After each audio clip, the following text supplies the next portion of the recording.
To the Beskar Briefing, episode 6. Alright, so today on the Beskar Briefing, we're going to be discussing social commentary in pop culture, what we feel like people do very well, what they don't do so well, and we're going to go into kind of why people are resistant to the addition of social commentary in our nerddom, as well as why some people are all for it.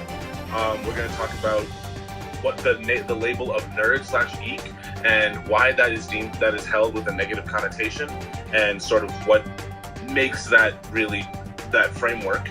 And then we're going to go into what makes a good superhero movie. Essentially, what story beats, what artistic choices, and what characters we feel really make a fantastic superhero movie that's both interesting and fun to watch.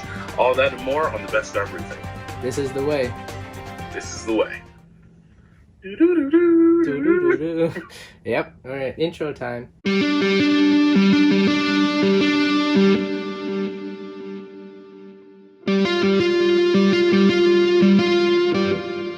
Okay, so blah blah blah blah blah blah blah blah blah blah blah. Bruh. Okay, so let's just jump right into it. Mr. Ford, why don't you just introduce our first topic for us today? Will do. So some deep topics. So we're talking about social commentary in pop culture. So essentially, a lot of, especially in the years of like 2010 to 2020, where we are now, we've been seeing a lot more of representation of minority groups, women, black minorities,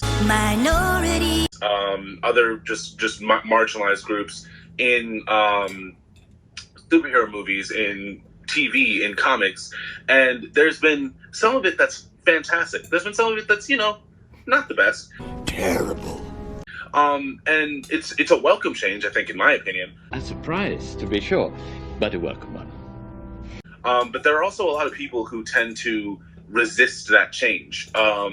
And there are just as many there are people who are like all for it to the point of almost zealotry. So I kind of wanted to talk about that. I kind of wanted to get your thoughts on it, Vishnu.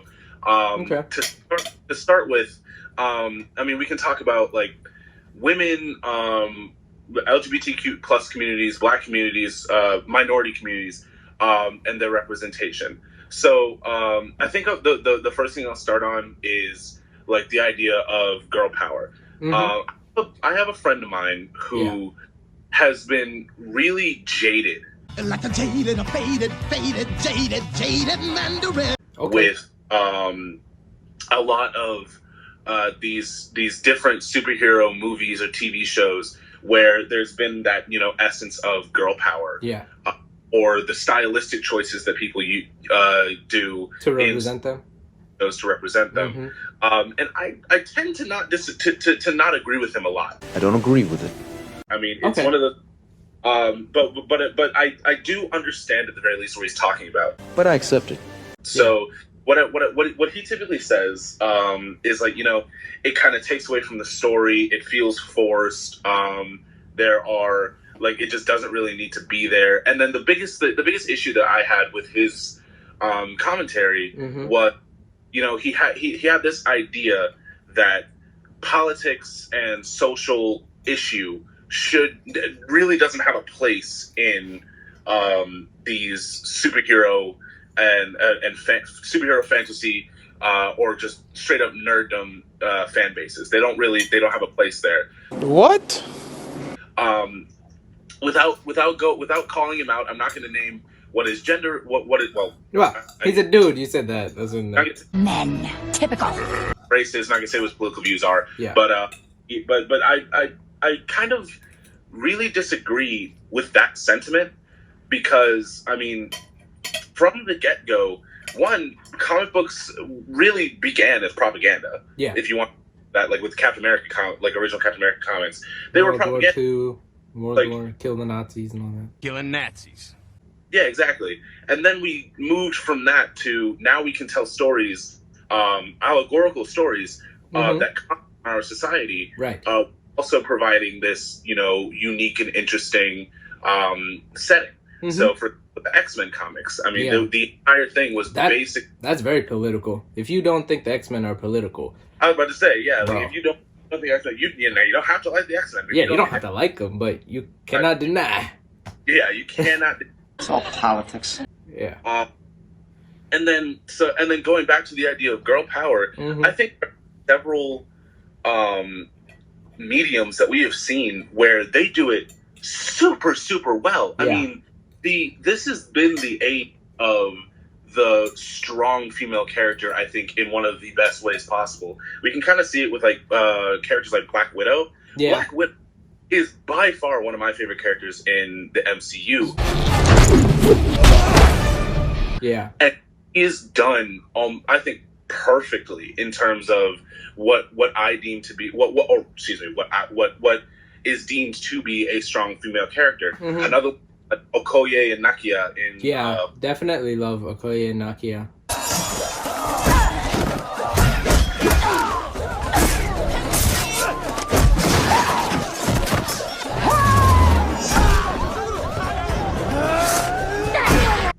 Like and then even extrapolating forward to Scarlet Witch. Yeah. Scarlet Witch, incredible character. She shows a little more weakness than some of the other, but I feel like it's really good. Yes. Because it shows that it's like self-doubt almost. It's like self-doubt. It's not really weakness in terms of like her power levels, because everyone knows she could, like people say, she's arguably one of the strongest Avengers, but it's more like that vulnerability. And it's more like inexperience. She's very young, right? So it's like the youth. Youth. Added onto the fact that she's a woman, that she's not she's not Captain America. She's not like Doctor Strange is so confident, right? Right. But maybe that's a reflection based on how the societies treat him. He's a white dude. Let's be honest, right? But it's gone, white boy. But Scarlet Witch is a lady from Eastern Europe. She's a woman in Eastern Europe, a young woman. So, the subjugation of, sexism that she's gone through, that could be very much explored in the films, coming up. Maybe even in the comics coming, for the future. So, I personally love her character. She's one of the. I think I've had some conversations with some people who don't like her as much because she does have a little more of the more sensitive, vulnerable kind of a framework. Yeah.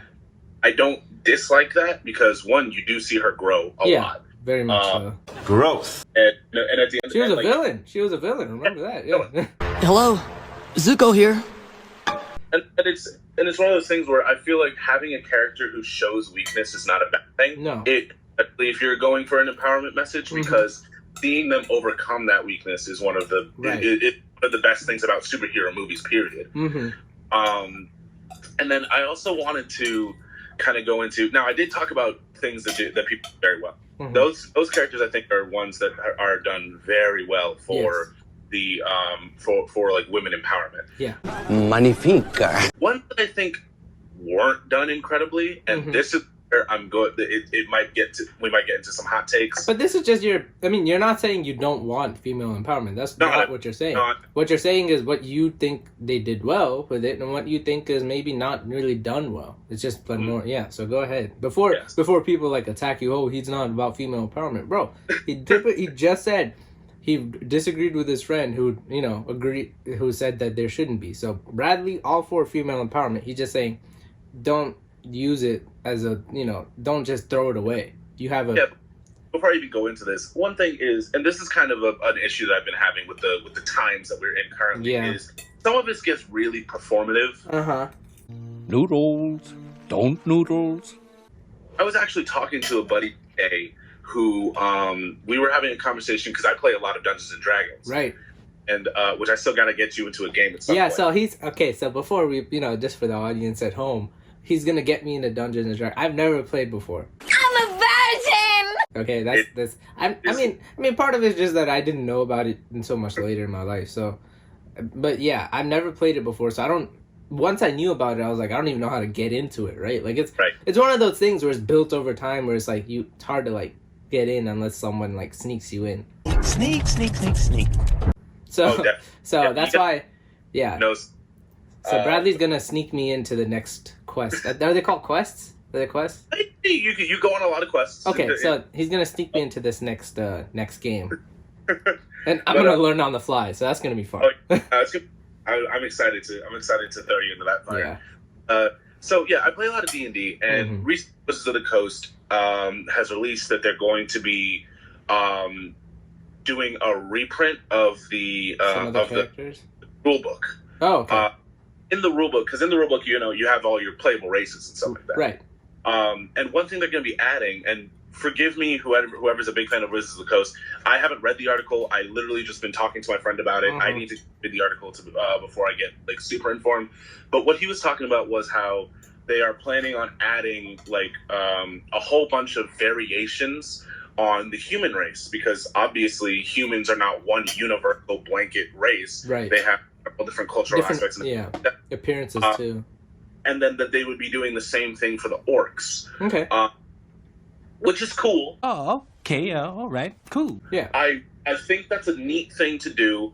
However, I do feel like that's one thing that's more of a DM, like a dungeon master choice. If your DM's creating the world and he wants that diversity, I feel like that's something that he should do. Yeah. It's cool to add it into the book so that the DM doesn't have to work too hard to create that world. Right. But the your world, and you're going to create whatever cultural beats that you want. Yeah. World. I have a bit of an issue with it. Okay. The timing it's not good. And the reason why is because it feels very performative to me. Okay. Yeah. I know what you mean. All right, go ahead. Yeah. And because I don't hear too much from Wizards of the Coast specifically as a company, I hear from several of their employees, but because I don't really hear much from Wizards of the Coast as a company on like condemning the racial atrocities that have been going on in the world, this to me really feels kind of like a half-assed attempt to jump on the bandwagon of, hey, we're a big that also supports this movement. I love blacks. I love Asians. And the reason why I said that, I'm not going to harp on it too much, but the reason why I said that is because there are some, in the same vein of female empowerment, I feel like there are some movies that do the exact same thing, and some pieces of media that do the exact same thing. Arguably, now again, here's the hot take. I didn't really like Captain Marvel all that much. Okay. The movie wasn't that great to me. And it has nothing to do with the actress or anything. Yeah. I honestly think Brie Larson is a good actress. I feel like the writing was terrible. Yeah. Terrible. Horrible writing. Arguable. Yeah. I didn't care about the villains at all. Like, I didn't really care about her conflict. They didn't really. Who were the villains? Crow? The Jan Robin. Yeah. But, like you. Yeah. Yeah, dude, I almost forgot because they do like a switch of the villains, right? Like, you realize that she's on the bad side, but like... I'm also mad about that because the Skrulls are such a cool, like, villain concept in Marvel. They are literally the center of so many... So much happening. And they kind of just threw all that potential out of the window. Yeah, they're very comic-y. Yeah, so I didn't really enjoy that. I didn't really like the writing at all. I thought it was not very well done. Trash! Okay. I think Carol was kind of flat, and I don't think she needed to be, because in the comics, she's way cooler of a character. Yeah. The way I described it was a different friend, was that she's like, if you had Superman who doesn't care about being right. Yeah. Like she's very much, she's all powerful and she knows it, so she's very strong in her conviction. Right. Yeah, I'm a bad bitch. You can't kill me. Where Superman is very powerful, but still tries to be this human. Yeah. He tries to be human. That's the best way to put it. He's almost like he knows he has a power, but he sees it more of a burden than a gift. She's very much like, I'm right. Yeah. I'm going to and we're do this way because this is how it works. If Spider-Man was a criminal, right, even though he has saved New York countless times, Carol will look at him and say, he's a criminal, he's got to be brought to justice. Right. Superman will try and break the rules. Yeah. Or rather, he will try and do his best to spare Spider-Man. Mm-hmm. So it's like, So to the point is like you didn't like how Captain Marvel If that version was on there, you would have liked the movie much more. I think they tried to do it. Do or do not. There is no try. But they didn't do They it. didn't do it. Yeah, okay. She ended up just being very callous, cold, and she didn't talk. I feel like she honestly didn't talk enough. Especially there was a lot of that. You were an Endgame. They kind of brushed her character off very quickly, with only a few lines, right. and did they get us to understand that she's not really pardon me for using. She's not a bitch. Right. She's just no nonsense. Yeah. Like they didn't. I don't think they did the character justice at all. Another example of it, and keep in mind, I've only really watched the first season, so I need to watch the rest of it because I heard it got better. But Supergirl. Oh yeah. So at least in the first season, okay, not terribly interesting. I'll tell you. Because I've seen. I'm a huge Arrowverse person. Like I'm up to date. Like I'm up to date. Like I watch all of them. I watch DC's Legend tomorrow. I watch Batwoman. I watch Stargirl. By the way, Stargirl really good. Okay, I'll get into this. Okay, I'll actually give it a shot then because I was. Okay. Yeah, Stargirl looks like crap. It may be crap. Okay, like the promos do not do it any justice, and then you watch the thing and you're like, damn, this is really good. Okay, so Supergirl gets so much better. Season 2 is like, I don't know, it like shoots up like in terms of like how well it does, and the characters too. Like I think they have some of the best characters in the Arrowverse. That's just my opinion. I really do have to give it a shot. So yeah, I've been slacking on that. To go on your thing, off your girl power, I mean woman empowerment. Let's call it that, because they're not girls. These are women, right? Just like these aren't boys. These are women, all right? So, to go off that, if anyone, this is just me. This might be a hot take. If anyone thinks that political or socioeconomic commentary does not exist in fandom, you can go jump off a cliff for all I care, because you're dead wrong. Go fuck yourself. All right, like I don't know what you're watching, but every fandom is about diversity. Everyone, every single one. Which one is not? Please point out. Please, I'll wait. I couldn't tell you if I tried. Like literally, I think Nerdom is one of the most inclusive. Yes. Sects of society. Really. Now, granted, there are several nerds who are not. Which doesn't make sense to me. It's like you're in conflict with yourself at that point. Really, pathetic. Like the whole argument. Like have you seen the Donald Glover comedy special? Yeah. The whole when he was talking about how he was going to be the Black Spider-Man. Right.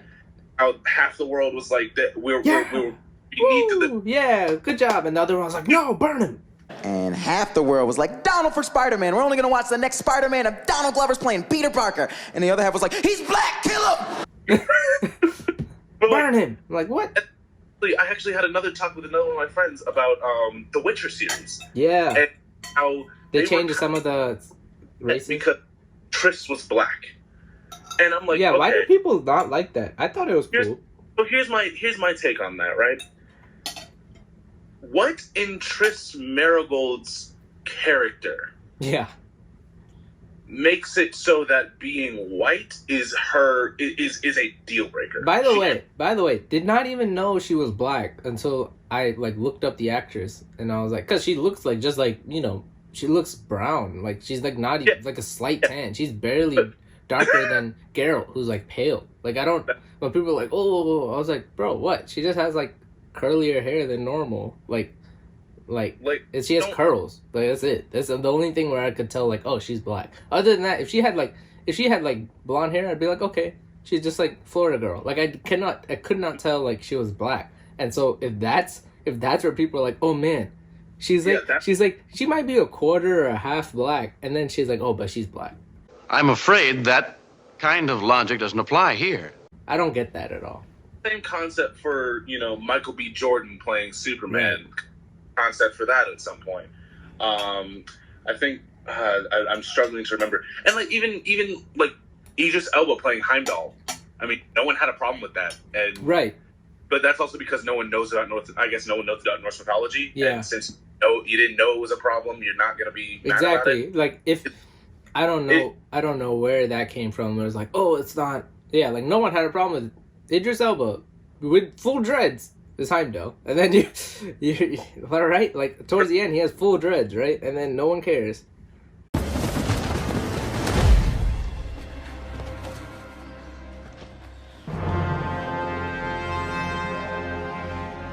But yeah, so I feel like it's, and a buddy of mine did talk about it and was saying, well, it's these characters that you have established a rapport with and you know what they look like. So to then, when you put it in a different medium and you change that look, that people will resist it. I get that, but more than that, I feel like it's more important to have, like, if it's the defining feature of the character, then sure, that argument can be made. But if it's a character who really and truly is not defined by what they look like, right, I don't see a problem. Right. Like, for me,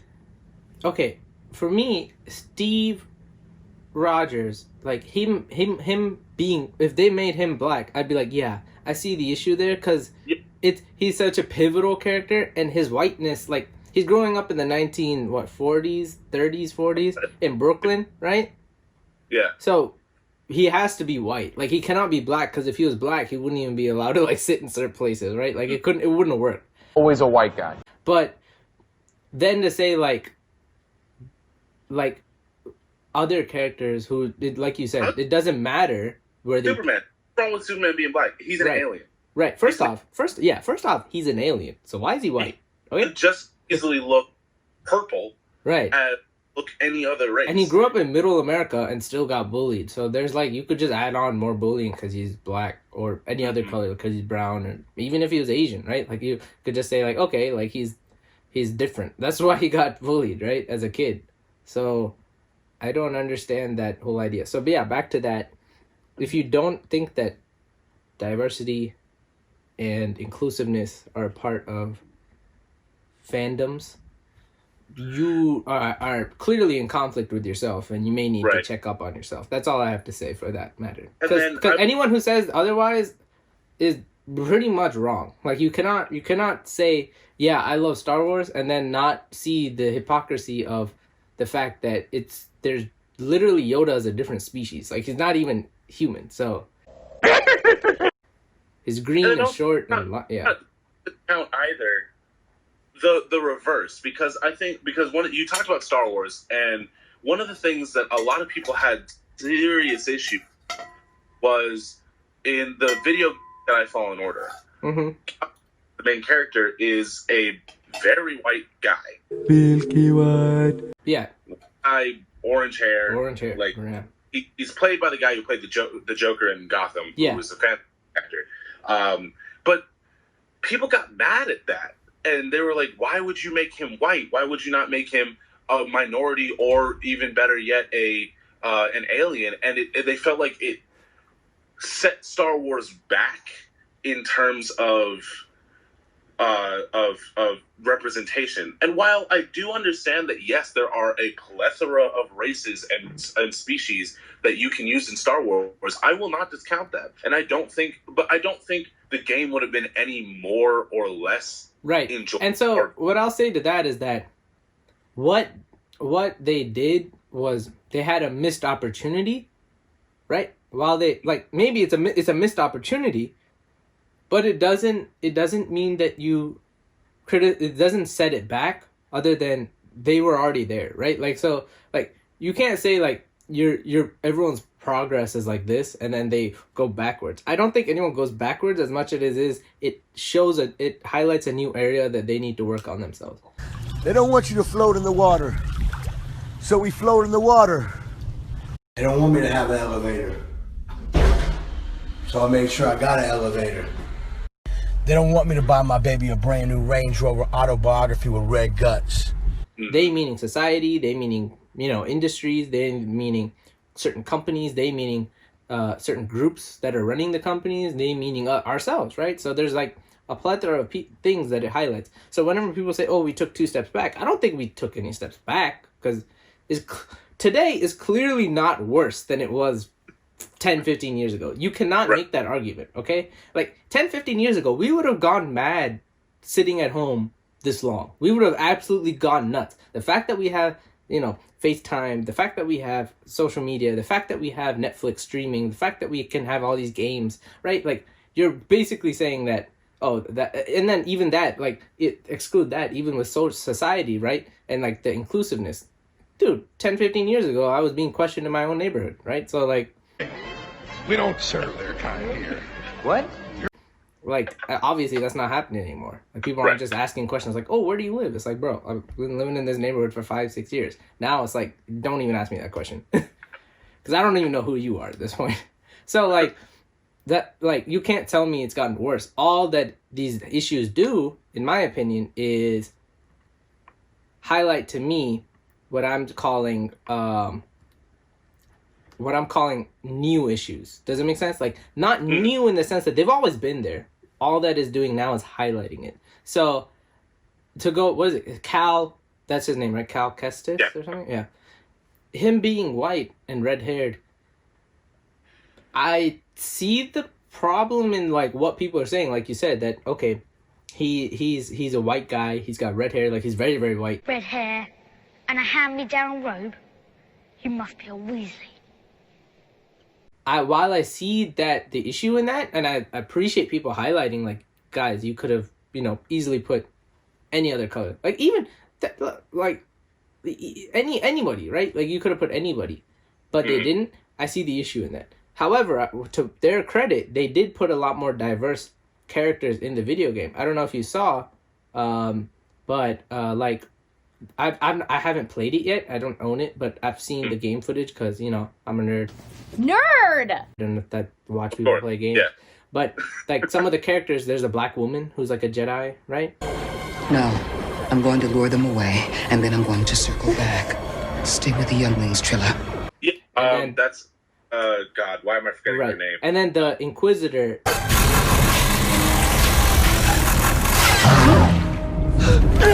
right? Yeah, she was the Jedi's apprentice. Yes. The black lady's apprentice.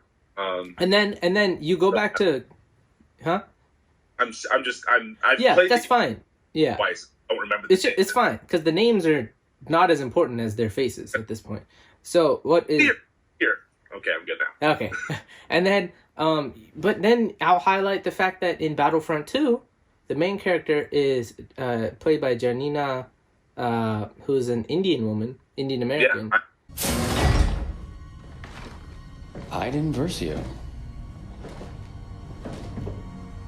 Inferno Squad. And has been in a lot of like these fandom shows. She was even in Arrow, and I think she was in True Blood. I think so. I haven't seen that show, but I know that she was been in it. My sister used to watch it, but like that, she was the main character. So like to say that Star Wars hasn't done that isn't right, and they did that. That Battlefront 2 came out like what 5 years ago, like not much long ago, but. Right. And they put her as the main character, gave her a whole storyline, right? Like, there's a whole story in Battlefront 2. She also, like, Beth, I don't know if you actually played the game. Yeah, I have it. She's one of the best characters. It's one of the best storylines I've ever played. She's my go-to hero now. Yeah, she's great. And so, like, she's a commander, Infernal Squadron. Like, it's so cool, right? Like, she's not just some side character who, So, to say that they haven't done it, but to say that this was a missed opportunity, I can agree with that. I understand that. I see that, but there's not someone who's ever been with red hair. Red hair is also a bad connotation, or has a negative connotation, and it's used as a way to, like, disrespect. Ginger. And it's like, I'd never understood where that came from, but, like, just, I guess, for the sheer fact that it's different. Hey, different is great.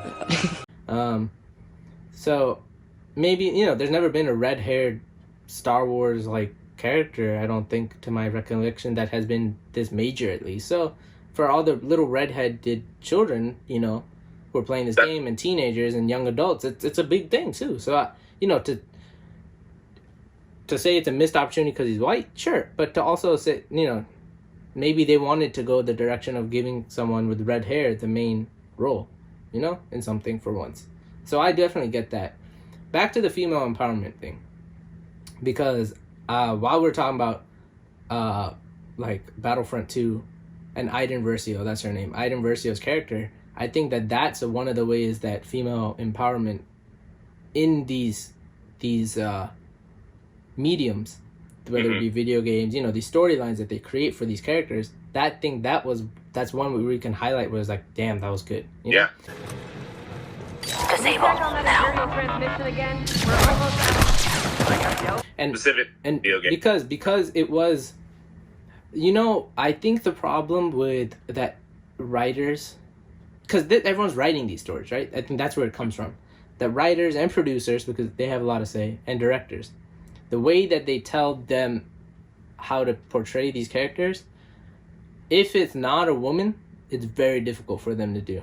That's what I think. And by very difficult, I don't mean impossible, because there's clearly been male directors, male producers, male writers who have written strong, very good female leads, like Black Widow and stuff like that, right? Mm-hmm. And Scarlet Witch and stuff like that. But what I think is, if they aren't really thinking in terms of what a woman would say, get outside information, then it's difficult for them. So I'll give you an example, is that Rey. I'm just Rey. Okay? Rey is the one where I always draw to, where I'm thinking, and I'll draw a good one to where I see that this was done properly. Rey, in episode 7, I didn't have as much of a problem with Rey. Because I thought, okay, what they were more trying to portray with her was that she's young, right? They focused more on her youth and inexperience than they did her, and they touched on it here and there, but they didn't really focus on the fact that she's a woman. Okay? Which I thought was cool, was that, she's a woman, okay, who cares, we're moving on, right? Because there have been plenty of, strong, powerful female leads in Star Wars throughout. Princess Leia, Amidala, you even go back to Clone Wars, right? Adia Galia, Ahsoka Tano. So, but where I think that they fell through was that in 8 and 9, whereas 8, I like 8, the movie. That's a conversation for another day.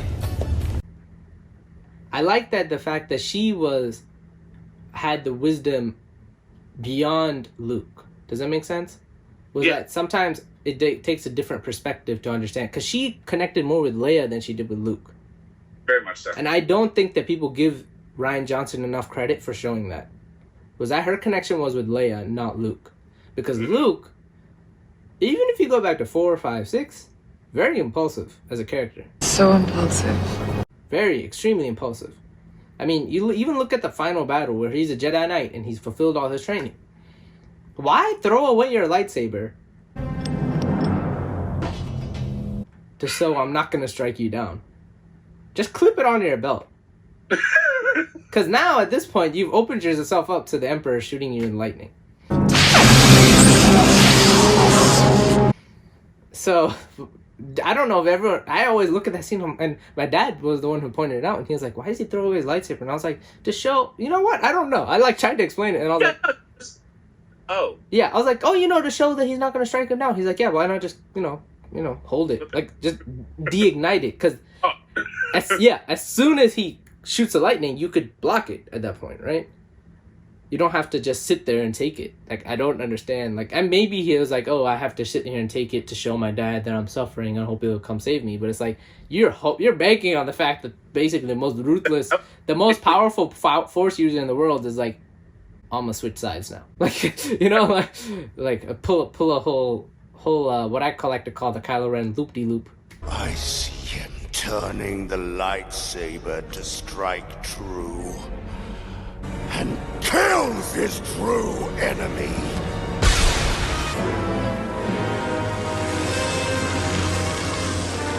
In episode 8. Yeah. But and I like the fact that they showed maybe the one problem they had with Rey was the thing that held them back, which is why I give the sequels a lot of credit because of this, was that Carrie Fisher passed away. Goodbye, dear princess. And so in 9, they really couldn't show a lot of her and Rey. I think that they would have really expanded on that relationship a lot more. I think she was supposed to be a bit more of a central character. She was, because if you look at it, 7 was Han Solo, 8 was Luke, and 9 they said would have been Carrie's film. Yeah. And so I think they said that she would have done a lot more force training and all that. And not just that, but like wisdom impartment and like going into Leia's backstory a lot more. Give 9 a bit more slack on that. Right. That's why when people are like, oh, 8, 9, all those, like, they suck. It's like, bro, like, you're missing a key character. Yeah, Jedi, like, we didn't get to see that because of the fact that Homegirl died. Yeah, so, like, you're hamstringed very much so. And then that's why part of me doesn't like where J.J. Abrams went, was that he went back to her getting wisdom from Luke, right? Mm-hmm. Was like he comes back as a Force ghost and like has to say, oh, don't throw away your lightsaber. It's like, I feel like Leia would have been a better character to say that. Master Skywalker. What are you doing?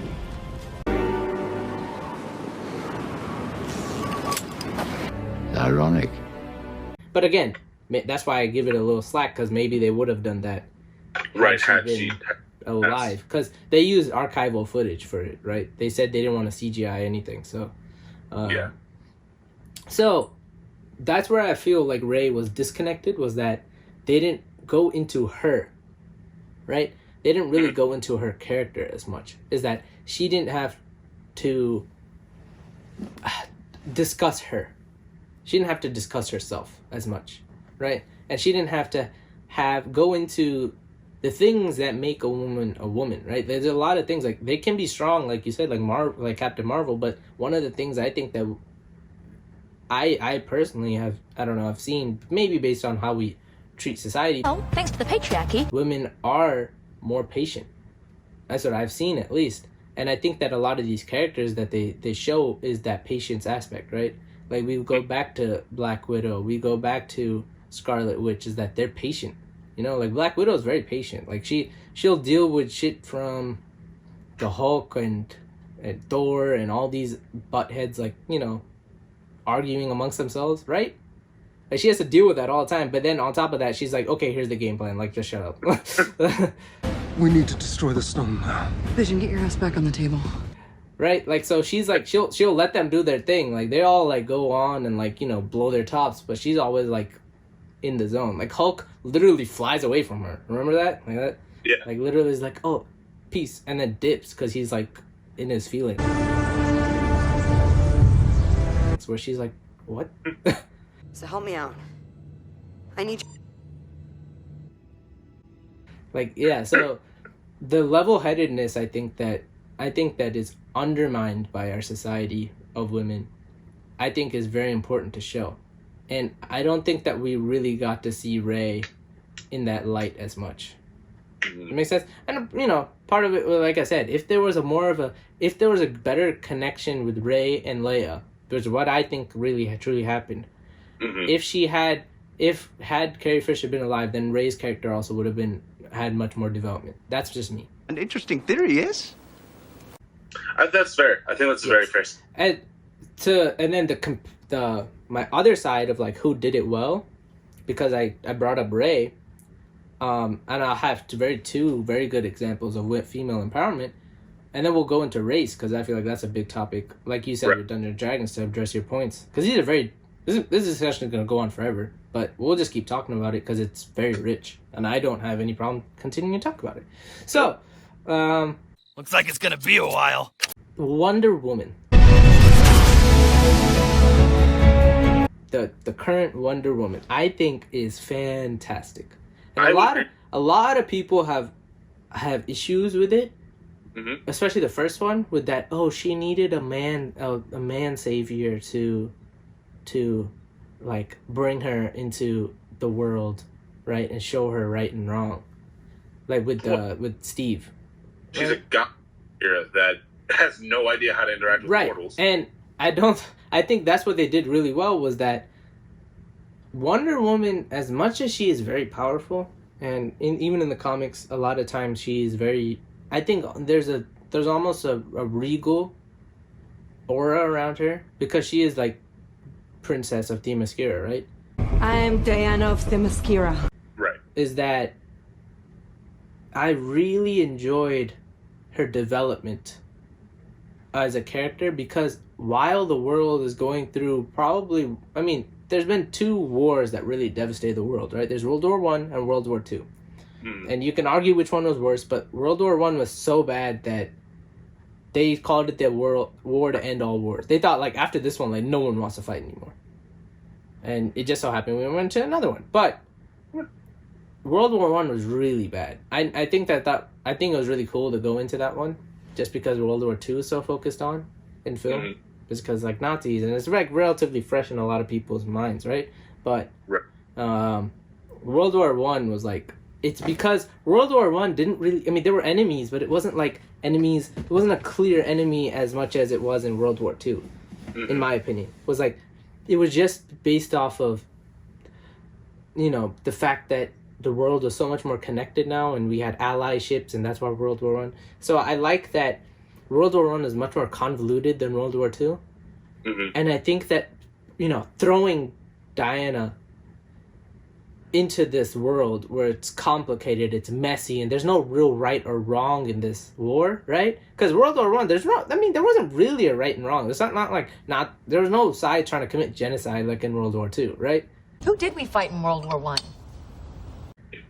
And it was more like, oh, we're trying to take over, and then the U.S. is like, no, and then the England's like, no. America's that big guy that walks down the hallway, and the rest of the countries just stand on the side.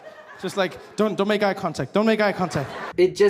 I love that because Diana was naive. There's a lot of naivety to her, but that's based off of not much of her being a woman as much as it was being separated from the rest of the world. But and then also I feel like that same naivete is almost to undermine that naivete is to also undermine a lot of the things that they did right with her character, because exactly she comes into this world, and yes, Steve, his name? I can't remember. Yeah, Steve.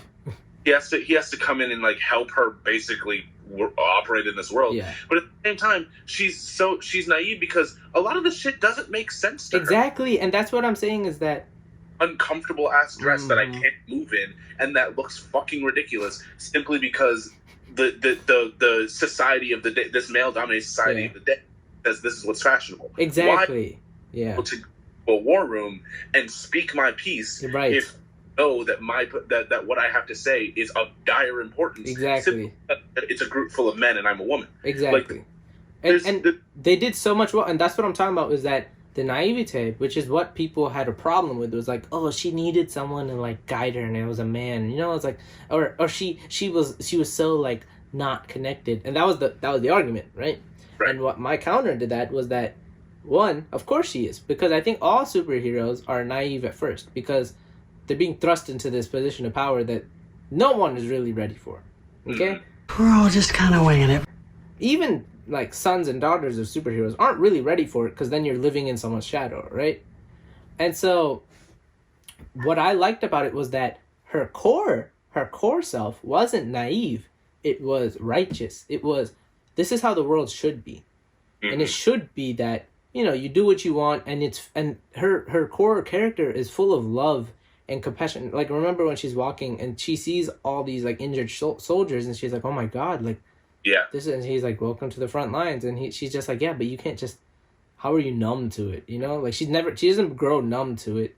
But then she's on like the railway station, and she sees like a baby, a baby, because she's never like seen a baby, right? And she's like, oh, I want to, like, and he's like, no, go away from the baby. But she's like, no, but it's so cute, right? Yeah. And then when he's like, you should be very proud to the ice cream maker, right? And it's like, wow, this is like, and that naivete also highlights what I think her core characters, which is what I just said. Without the naivete, you wouldn't be able to see those core characteristics in full bloom as much as you did in the film. Look, they're in full bloom. And what I think that you see by the end of the film is that she understands the world's messy, and while she accepts that the world is messy, she doesn't accept that that's how the world should be. Right. That's what I think the naivete is. Every person who's idealistic is a bit naive. I myself am guilty of it, because I like to see the positive. Like, any optimist is naive. You can call them naive, and they're like, oh, you're not real. It's like, yeah, but if you don't ever see the vision of where you're going, you won't get there, right? You won't be trying to actively make it better.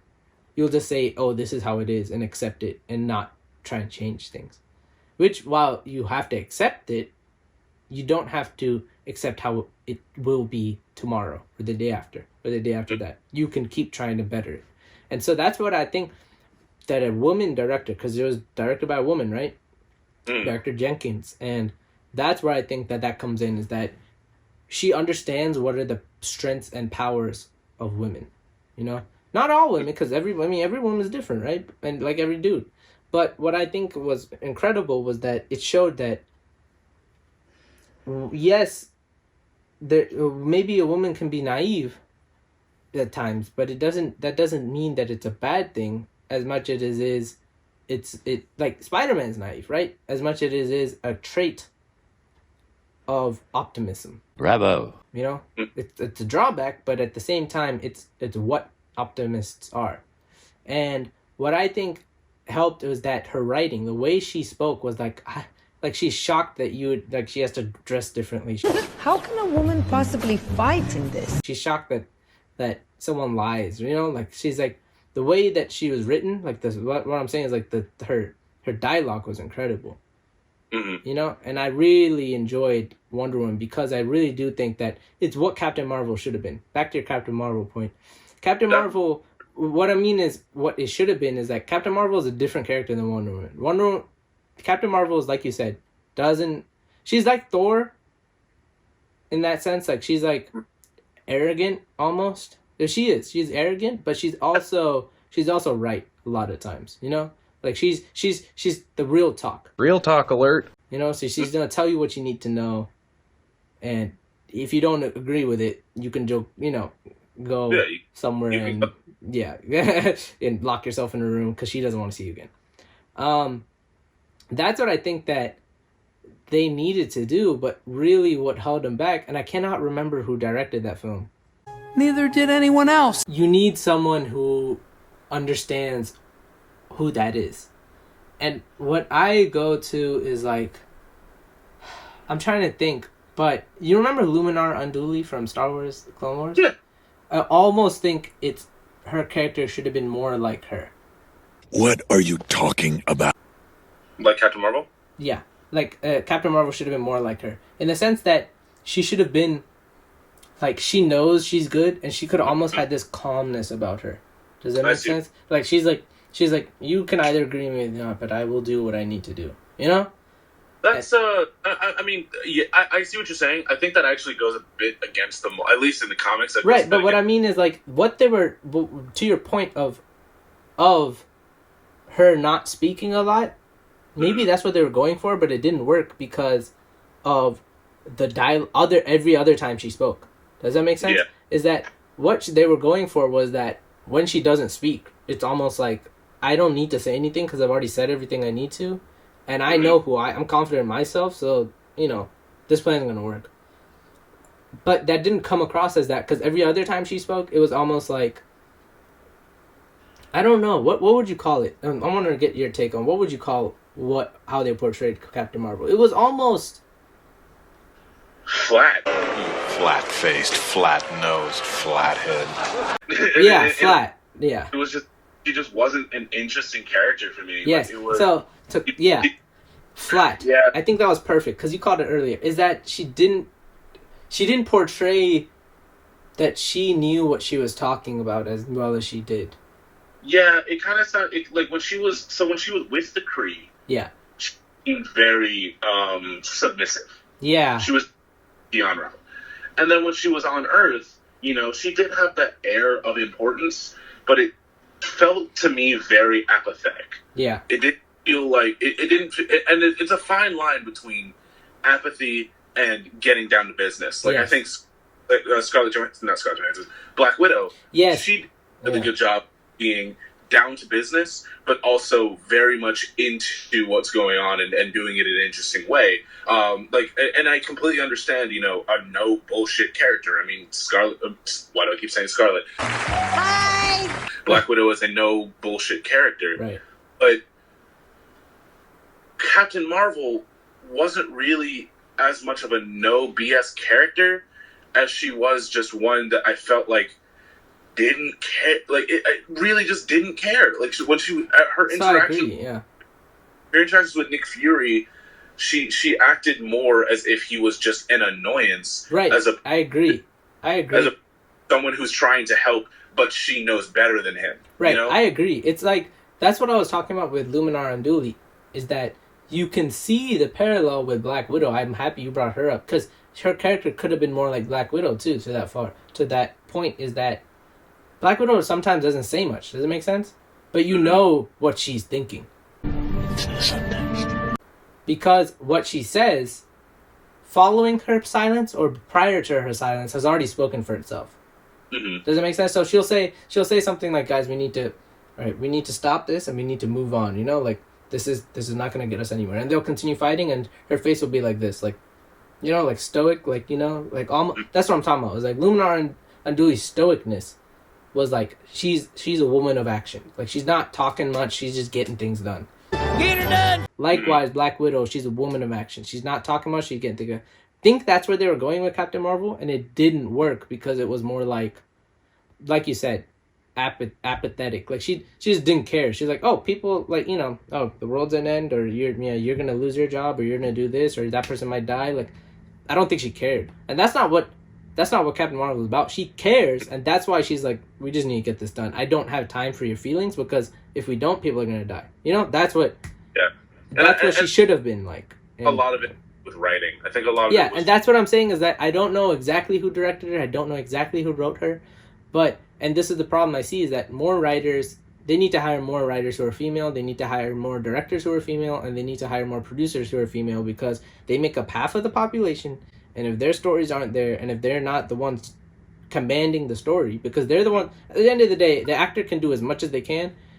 But if the writing's no good, and if the way the director takes certain, you know, snippets, like let's say they do a good job, but they just cut that scene out, you know? Mm-hmm. Like some scenes can make or break a character. So for me, it's like, I just didn't like how it, to your point, how they portrayed her. As much as the movie wasn't, I'm not gonna say it flopped. Like it wasn't terrible, because there were great characters. Like her friend, the other pilot, whose name is escaping. She was great. There, great. Yeah, I also really did like one of the biggest problems I have with the movie. It's very minor, but it's one of the. It's like it has still kind of grates on my soul. My soul. Right. You remember when she's talking to the AI leader of the Kree? Yeah. And she's like just stop, Veers, stop fighting, and Captain Marvel looks at her, and you can see that she's starting to like overpower her. Yeah. And she said, "My name is Carol." Carol Baskin. Killed her husband, whacked him. That is one of the weakest lines to me. Yeah. Literally, it could have been fixed with one word. Add her last name. Say, "My name is Carol Danvers." That would have made that part so much more effective. And that's really just like how I felt about the whole movie, was that there were many times where it could have been very impactful, and it just kind of fell off. And that's what I'm saying, is that I think that she was a pilot, right, in the military or the Air Force, and and if she was like, "Oh, my name is my first name," that doesn't make sense, because most military people actually appreciate being called by their last name. So she should say, "My name is," and then Danvers, you know, like put her last name, or like you said, put her full name, instead of saying, you know, whatever name they chose for her. So, again, Captain Marvel, not really a fan of so far. Like maybe, you know, it could change, because again, like, I hope they manage to get a female director. That's what I think. I think that's the biggest problem for me. Is that if they made a movie, I think I would love the character a lot more. Yeah, like I'm not saying that it's not salvageable. Obviously it is. You've gone through one movie and then like half of another. So you're barely in like Endgame, right? So to that point, Endgame was really about like the core characters again, and then everyone else is kind of there. It was. Why they were the only ones that survived the snap. They were really the right. It was Hawkeye, Black Widow, Hulk, Thor, Iron Man, Captain America. So those four plus the two who aren't super naturally gifted. So yes, on that note,